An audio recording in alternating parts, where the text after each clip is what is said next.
الحمدللہ وحدہ والصلاة والسلام علی خاتم الانبیاء والمرسلین۔ میرے انتہائی عزیز ناظرین و سامعین، السلام علیکم ورحمۃ اللہ وبرکاتہ۔ رب کائنات کا لاکھ لاکھ شکر ہے جس نے ہمیں ایک دفعہ پھر اپنی رحمتوں، اپنی برکتوں اور اپنی مغفرتوں کا ماہ مقدس رمضان المبارک عطا فرمایا۔ عزیز دوستو، رمضان المبارک کا ماہ مقدس جو ہے، اس میں دو چیزیں آپ سمجھ لیجئے۔ پہلی چیز ہے نفس فرضیت صوم، مطلب اس کا یہ ہے کہ روزہ کیا ہے وہ ہم سب پر فرض ہے۔ جس طرح قرآن میں بھی اللہ کی ذات نے فرمایا کتب علیکم الصیام کما کتب علی الذین من قبلکم، کہ اللہ نے اہل ایمان پر روزہ فرض کیا ہے اور ہم سے پہلے جو امتیں گزری ہیں اللہ نے ان پر بھی روزہ فرض کیا ہے۔ دوسری چیز ہے حقیقت صوم، روزے کی حقیقت۔ اس میں دو چیزیں ہیں۔ پہلی چیز ہے اکل و شرب سے پرہیز، یعنی کھانے اور پینے سے پرہیز، اور اس سے ہم سب ہی پرہیز کرتے ہیں، یعنی سحری کا وقت ختم ہونے کے بعد افطاری تک اکل و شرب سے پرہیز کرنا ہے، یعنی کھانے پینے سے پرہیز کرنا ہے، اور اس سے ہم سب کرتے ہیں۔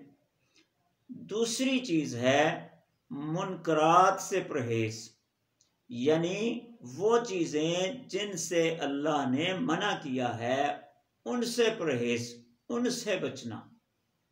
تو روزے کی حقیقت دو چیزیں ہیں، کھانا پینا چھوڑ دینا، کھانے پینے سے پرہیز کرنا، اور منکرات سے کیا ہے اللہ کی منع کردہ چیزوں سے پرہیز کرنا۔ تو جب دونوں چیزوں سے ہم پرہیز کریں گے تو پھر روزے کی حقیقت وجود میں آئے گی۔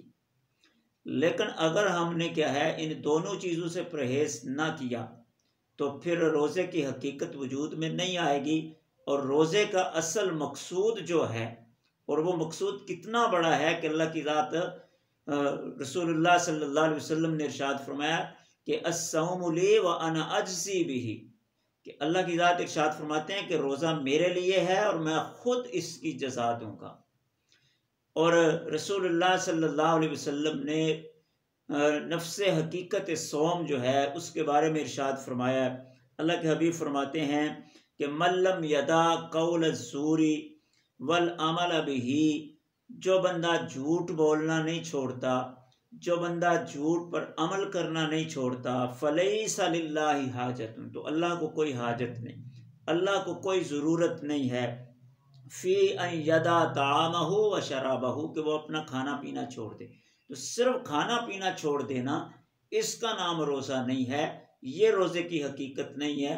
روزے کی حقیقت کیا ہے کہ جھوٹ اور جھوٹ پر عمل جو ہے اس کو بھی چھوڑ دیا جائے۔ اور اسی طرح دوسری حدیث پاک کے اندر آتا ہے کم من صائم، رسول اللہ نے فرمایا بہت سارے روزہ دار ایسے ہیں کہ جنہیں سوائے بھوک پیاس کے کچھ حاصل نہیں ہوتا، یعنی وہ کھانا پینا تو چھوڑ دیتے ہیں لیکن دوسری لغویات منکرات جو ہیں وہ نہیں چھوڑتے۔ اور اسی طرح حدیث پاک کے اندر آتا ہے اللہ کے حبیب علیہ السلام نے فرمایا من صام رمضان، جو بندہ رمضان کا روزہ رکھتا ہے، وعرف حدودہ، پھر اس کی حدود کو پہچانتا ہے، اس کی حدود کا لحاظ کرتا ہے کہ روزے کی حالت میں نے تمام لغویات، میں نے تمام منکرات کا ارتکاب نہیں کرنا، وتحفظ مما ينبغي له ان يتحفظ، اور جس قدر ہو سکتا ہے وہ اپنے روزے کی حفاظت کرتا ہے، کفر ما قبلہ، تو اللہ کے حبیب نے فرمایا کہ اس سے پہلے اس نے جو کچھ کیا ہوتا ہے، جو کچھ اس سے گناہ سرزد ہوتے ہیں، ہو چکے ہوتے ہیں، کفر ما قبلہ، اس سے قبل سارے گناہ اللہ کی ذات اس کو اس کے معاف کر دیتے ہیں۔ تو یہ کب ہے؟ جب روزے کی حقیقت وجود میں آئے گی، عرف حدودہ، کہ روزے کی حدود کو پہچانے گا اور اپنے روزے کی حفاظت کرے گا۔